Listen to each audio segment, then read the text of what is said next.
Welcome bafethu, welcome to Dr. Mzizi TV. Welcome to Dr. Mzizi TV. If uqala ukuyibona le channel bafethu, ngiyacela ukuphushe i-subscription bell ukuze njalo udokotela mayikhipha ivideo ubona ngebell esikhuphuka nje. Ukusho ukuthi cha sekuyisikhathi sokuthi niyibuke le video. Njengamanje ngisesigodlweni njengamanje kanye no Dr. Mzizi eNgonyameni. Kanye no Dr. Mzizi dokotela ngizocela ubengelela abalandeli bakhe abayibukayo le channel ukuze sikwazi ukukhuluma Dr. Mzizi. Siyabingelela kubabukeli be Dr. Mzizi TV emakhaya. Ngabe ninjani dokotela wami? Siyaphila khehla. Yebo mkhulu wami ngisacela mkhulu namhlanje seke sikhulume mkhulu ngento ebucayi isihluphe abantu abaningi emakhaya. Ngabe indoda noma umuntu wesimame. Lana mkhulu sizokhuluma ngomuthi wokucupha umfazi noma indoda mkhulu.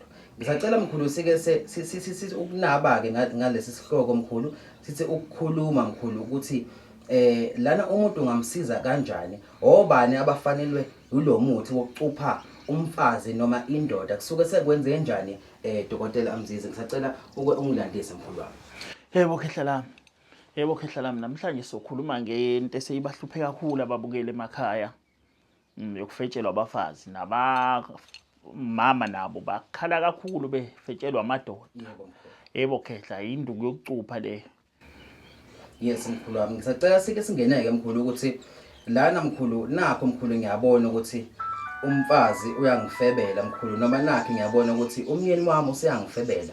Esimeni esikanjalo ngenza kanjani mkhulu senza kanjani mkhulu ungangisiza kanjani la ka Dr. Mzizi?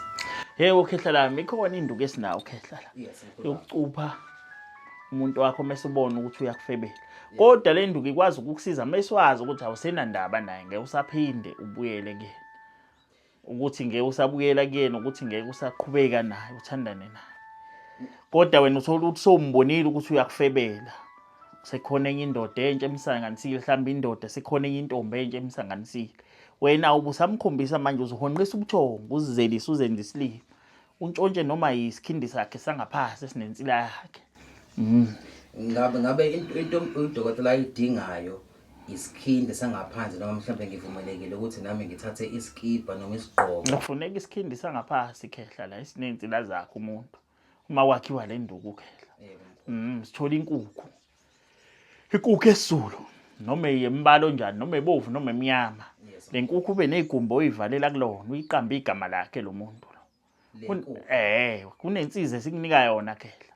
Lensizi lesifake ezinye amanye amakhubala isigange akukhandwa ngawo uduka nezwe ngeke sawabiza ngegama.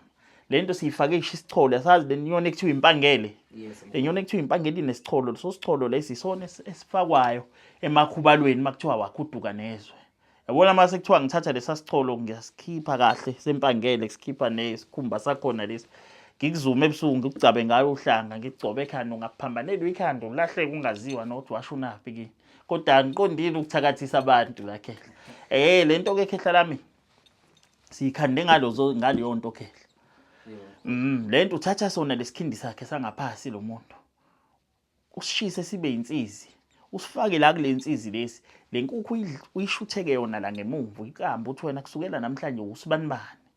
Ngithi usibanibani akasangane abe nempene mebona amadoda ahambe benekela ehambe ezeneka yonke indawo la fika khona aphuze notshwala binto zonke mekhuluma nendoda avume yonke into ilale na lento siyifake kushithayi khehla lami le moto eselihambile kade lalihamba liphenduka siphala nalo silifake senzela ukuthi afane nalo ithayi le moto le mekhulumiswa indoda kutshikizela ngaphasi avume makuyindoda ikhulunyisa umuntu esifazane iminduku ihambi yongena uzuyofa khehla akekho umuntu ophinda kwelaphe lento siyayithatha lenkukhu emva kwensuku eziwu5 kade ivalele idliswa lemithi sihambe soyiphose emgaqweni uhamba imoto ihlafazwe imoto zehle zenyuka kuyona lenkukhu eqanjwe igama lakho uyifungele wayitshela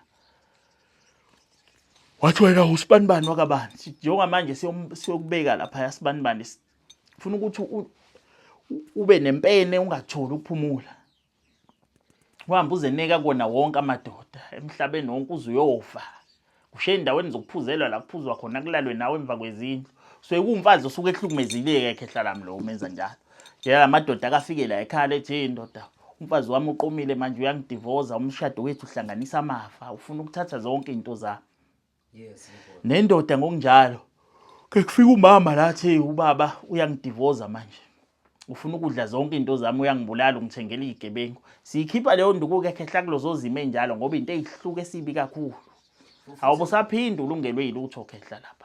Futhi mangithatha ukubheka mkhulu lento into ethanda ukuba bucayi. Into ethanda ukuba bucayi khehla ukushaya umuntu okwenzela ubuqili kade uhlala naye umethemba uthi niyaphambili ngempilo kanti uzokuvukela abinyoka endleleni.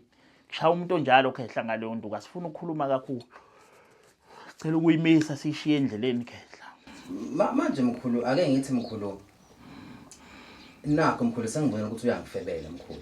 Yebo khehla. Ngasithatha isinqumo sokuthi cha ngifuna ukuzothola usizo la ka Dr Mzizi.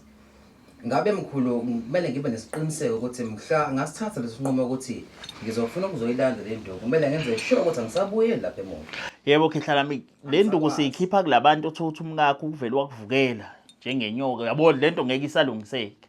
Isigaba esekisona nendoda seyikuvukele umama. Usiyabona lento ngeke isalungiseka, lo muntu usesangene kakhulu usefuna ukungibulala. Kusho ukuthi lo muntu usefuna ukubulala, usiyabona ukuthi wena uma endleleni yakhe. Into enjalo khehla le. So lana Suke simjezisa ngento engeke yalashwa umuntu. Sokushaya unqumjulo. Khehla lama ayikho inyanga ebuya imelaphe. Mkhulu wami. Lento siyigangise ngobuqili obujule kakhulu khehla. Uthi uma ufika enyangeni kube ngathi hayi kuyehla igcone ubuyele ekhaya kuphinde kube njalo. Ngeke salisho lokhubalele lenza ukuthi kube njalo. Unamakhuba khehla makwakhiwa ilumbo uma ufika enyangeni ukhothiswa kube ngathi kuyehla kuze kuthiwa hayi engathi mkhulu nembili impela uze kukhishwa imali kushawa inkomo phansi. Wafika ekhaya kuqala phansi ke kwenyukela. Ngeke silisho lokhubalele ngoba kuzabe ngathi sithakathisa abantu. Uma ungalifakile lokhubalele ensizini zakho zokwelapha usukuyingane enyanga ekhasele eziko. Baningi ababhekana naleyo nkinga. Khona umuntu okafike la kuthiwa hey usehambe kakhulu ubukhulu asazi. Fike simthinte la sibone ukuthi hayi beyikhandwe yiqili lento nathi sijule kakhulu. Ibikhandwe umuntu oqala. Uthothi usetholwe ngengubo okulala. Lelumbo lisho kumzuka lento ehliyenyuka gcwalisisa umoya. Uyinto zonke nathi sijule kakhulu. Ubone bekubopha inkunzi yangempela. Yazi mkhulu ukuthi angifuni singene kuyisihloko lethi isithi ilumbo kodwa ngizokhuluma ngazo mkhulu. Hayi khehla lami asishiye khehla soqhubeka ngokuzanga ngoba kwenile khehla leminyango uyabona khehla nesikhathi sidliwe nogwaja. Kodwa mkhulu Cela ukuxolisa kubabukeli. Kodwa mkhulu ilumbo salishaya kodwa la ekhaya. Selapha khehla ilumbo kakhulu baningi.